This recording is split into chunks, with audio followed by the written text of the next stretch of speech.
Bienvenido a los Juegos de la Cultura.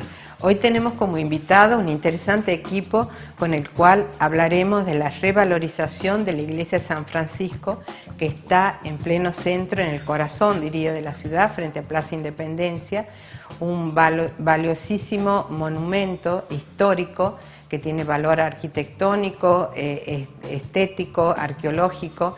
Y justamente tenemos aquí miembros de este equipo que se ocupa de la revalorización, que cubre las distintas áreas, como está el arquitecto Orlando Vilone, la escultora Beatriz Casaniga, que además es especialista en restauración, ha restaurado en otras oportunidades obras tan valiosas como las esculturas de Lola Mora, y la arqueóloga con una trayectoria ya conocida en el medio, Jorgelina García Azcárate.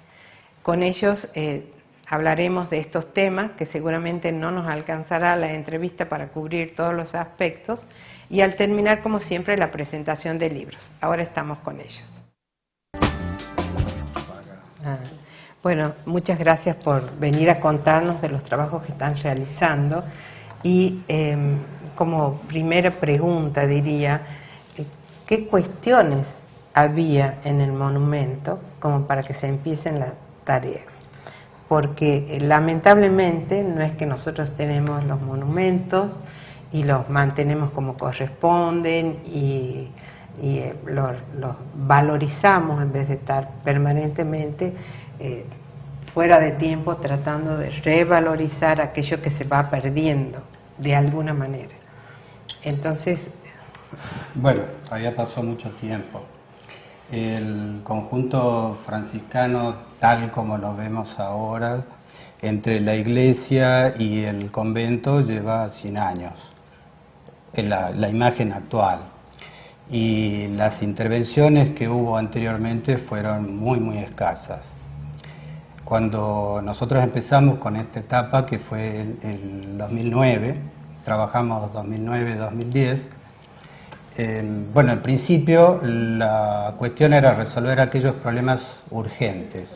El agua que entraba por los techos, o sea, la humedad que se dio en la enorme cantidad y valiosas pinturas que hay, que están, digamos, con cierto deterioro. Ver las causas de los asentamientos que tiene el conjunto, la inestabilidad, y digamos, y resolver la humedad ascendente. Pero digamos, ese era el salvataje que había que hacer en ese momento. Aparte, había que dejar planteados los proyectos a futuro, que son varios proyectos multidisciplinarios, para bueno, con los años ir resolviendo todos estos problemas. Y cuando me refiero a eso, bueno, no solo la humedad viene por la lluvia, los techos en malas condiciones, desagües pluviales, sino también, y es un problema que le está pasando a una buena parte del patrimonio que hay en el centro, en Tucumán en estos momentos, que son los asentamientos diferenciales, el caso de la catedral, sin ir más lejos, debido a la cantidad de líquidos perdidos que hay bajo el sustrato.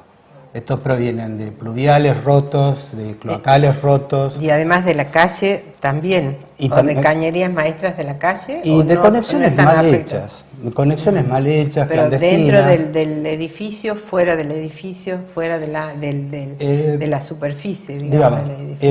El edificio tenía a lo largo del tiempo un sinnúmero de sistemas, tanto de ingreso de agua, como de evacuación de pluviales y de cloaca.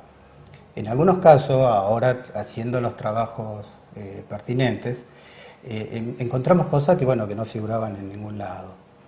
No hay una documentación exacta, o sea, cuando uno empieza con estas obras, es casi de cero.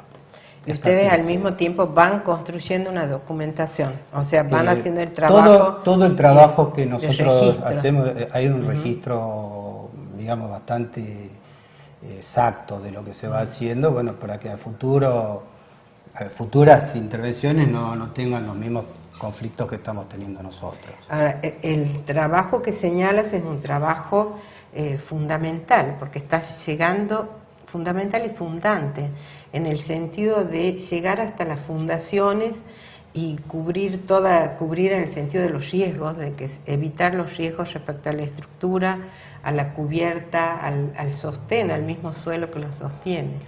En esa etapa primera en cuanto al trabajo, porque es casi volver a cero de la construcción, al punto cero de la construcción del tiempo, ¿no? Sí, digamos, primero necesitamos realizar una documentación profunda, un estudio de todo lo que había, no solo de la parte arquitectónica, se hizo un relevamiento fotográfico que no había. Estamos ahora en un estudio de los retablos, de la imaginería, de cosas que, bueno, el tiempo nos va marcando que hay cosas que son muy importantes. A la par está el tema arqueología, que es un tema que se va haciendo de forma paralela a todos los movimientos eso quería preguntarle a Jorgelina, si en esa primera etapa había trabajos de arqueología que hacer. Sí, en realidad lo interesante que tiene todo este proyecto es integrar distintas disciplinas, como ya mencionó Orlando.